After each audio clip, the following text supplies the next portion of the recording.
ભારતે 156 made in ઇન્ડિયાના પ્રચંડ હેલિકોપ્ટર ખરીદવાનો નિર્ણય કર્યો છે. આ લાઇટ કોમ્બેટ હેલિકોપ્ટર છે. એક સંરક્ષણ અધિકારીને ટાંકીના અહેવાલ પ્રમાણે જણાવ્યું છે કે આ કેન્દ્ર સરકાર દ્વારા મંજૂર કરાયેલો અત્યાર સુધીનો સૌથી મોટો સંરક્ષણ સોદો છે.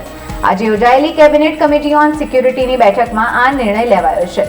સંરક્ષણ અધિકારીએ જણાવ્યું હતું કે સંરક્ષણ મંત્રાલયે આ નાણાકીય વર્ષમાં 2.09 લાખ કરોડ રૂપિયા આ ખરીદી સંરક્ષણ ક્ષેત્રમાં ભારતની આત્મનિર્ભરતામાં વધારો થશે, પરંતુ શાસ્ત્રોના સ્વદેશીકરણને પણ પ્રોત્સાહન મળશે. તમને જણાવી દઈએ કે અત્યાર સુધીમાં પ્રચંડ હેલિકોપ્ટર 15 બનાવાયા છે, જેમાં ભારતીય વાયુસેના માટે 10 અને અન્ય સેના માટે 5 લાઇટ કોમ્બેટ હેલિકોપ્ટર પ્રચંડનો સમાવેશ થાય છે.